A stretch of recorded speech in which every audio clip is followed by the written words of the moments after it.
told me. Hey you guys, and we are live.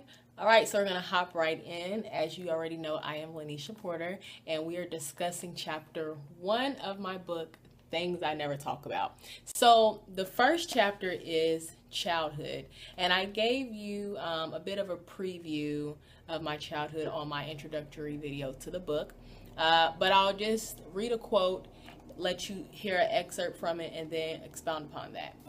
So, all right, here we are. We're in childhood, page 15.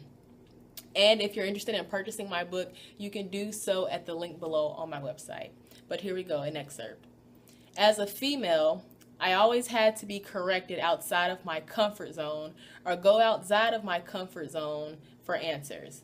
My father would teach me things along the lines of how to give a firm handshake or to always look someone in the eyes when conversing.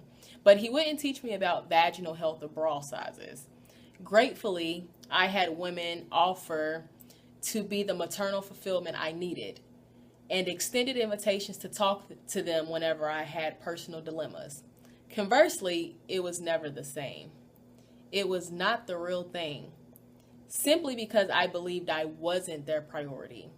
I always showed gratitude for their invitations, but never allowed myself to think I was truly a priority to them.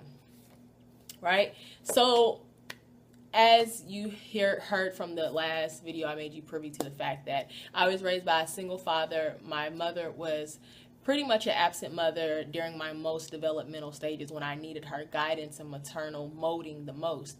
And therefore, when it was time for me to learn and, have the world introduced to me from a woman's standpoint, I often had to look to mentors or women in the community or just women who weren't my mother for those answers and for that molding.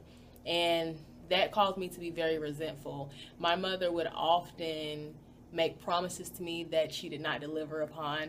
Sometimes she would tell me like, oh, I'm gonna make your dress, send me a picture of the dress you want me to make, because she could sew. Her mother was a seamstress, and so naturally my mother also had the talent of being able to sew. And she would say, send me what you want, I'm gonna go get the fabric and the pattern and the design. And and I remember being young and gullible and naive. I would send her, my idea of the dress that I wanted. It's very emotional, guys. And I would just sit by the mail for days just waiting for package to arrive, and it, never would. So naturally, there was a lot of resentment there. But I do close out the chapter showing you how my relationship with my mother has progressed. As I said, there was much resentment there. But with such a great father who often picked up the second shift of her work, or tried to, it was hard for me to mourn her absence. Of course I mourned it, but I was so grateful to at least have my father, who is an out of this world father. So that's chapter 1, childhood. Check it out.